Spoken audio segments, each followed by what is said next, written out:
अच्छा, अगर हम डेंटल हेल्थ की बात करें, तो डेंटल हेल्थ में किस-किस तरह की प्रॉब्लम्स आती है और कौन-कौन सी बीमारी होती है उसके अंदर मेजरली? सबसे मेन प्रॉब्लम है कैविटी, ठीक है। जिसको हम कीड़ा लगना बोलते हैं। तो उसमें होता क्या है कि शुरुआत में एक छोटी-सी कैविटी है आपको। पेशेंट का खाना फँसता है उसमें, वो इग्नोर करता है उसको। फिर वो इनेमल से सेकंड स्टेज आती है, डेंटिन पे पहुँचती है कैविटी। फिर पेशेंट को हल्का बहुत सेंसिटिविटी होती है दाँतों में। तो वो क्या करता है, सेंसिटिविटी होती है, दूसरी तरफ से खाना खाना शुरू कर देता है। हाँ।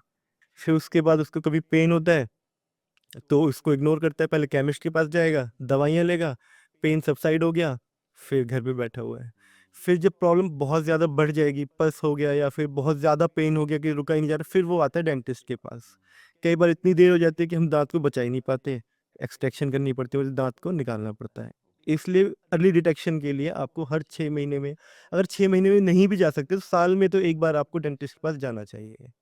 तो जो एक बहुत कॉमन मैंने एक टर्म सुनी है, मतलब बहुत सालों से सुनता आ रहा हूँ, आरसीटी, रूट कनाल ट्रीटमेंट। तो वो जो होता है, वो किस स्टेज पे आके होता है? दाँत निकालने से मतलब अगर हम दाँत को बचा सकते हैं, तो उस सिनेरियो में हम आरसीटी करते हैं या किस सिनेरियो में होता है आरसीटी? आरसीटी एक्चुअली क्या है, दाँत की 3 लेयर्स होती हैं। पहला इनेमल होता है, जो ऊपरी लेयर आपको व्हाइट कलर की दिख रही है। दूसरा डेंटिन।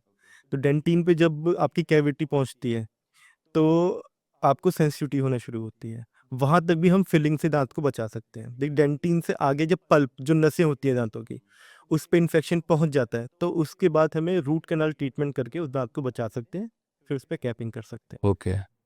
तो अगर वो भी स्टेज क्रॉस कर गए पेशेंट्स, तो हम जाके दाँत निकालने के अलावा हमारा कोई ऑप्शन नहीं होता। उसके अलावा और कौन-सी प्रॉब्लम्स हो सकती है डेंटल अगर मैं बात करूँ तो? ब्लीडिंग गम्स, जिसको पायरिया बोलते हैं, ये भी बहुत कॉमन बीमारियाँ हैं। ये थोड़े से जो है रूरल एरियाज़ में थोड़ा ज़्यादा है, वहाँ पे अवेयरनेस थोड़ी कम है। तो इस बीमारी में बेसिकली होता क्या है कि आपको शुरुआत में पता नहीं लगता, आपको कोई पेन होता नहीं है, ठीक है? शुरुआत में आपको जो है थोड़ी बहुत ब्लीडिंग हुई कभी, तो आप उसको इग्नोर कर देते हैं। लेकिन इसमें सबसे बड़ा क्या है कि आपका दाँत जब भी आपको पता लगता है, जब आपके दाँत हिलने लगते हैं। फिर वो कभी-कभी तो दाँत बिल्कुल ही आपके हाथ में आता है। ये फ्रंट में ज़्यादा होता है कि आपका दाँत बिल्कुल हिल गया, ना उसको हम बचा सकते, फिर दाँत निकालना ही पड़ता है। अच्छा। तो इसका रीज़न क्या रहता है? ऐसा मतलब ऐसी सिचुएशन क्रिएट किस वजह से होती है? प्रॉपर ओरल हाइजीन पे ध्यान ना देना, ब्रश नहीं करना, ब्रश से भी कुछ नहीं होता, आपको ना फ्लॉस करना भी ज़रूरी है डेली।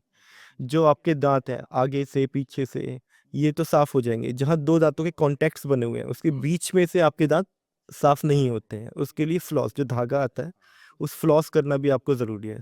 जो 33% जो आपके दाँतों का हिस्सा है, वो क्लीन ही नहीं होता कभी।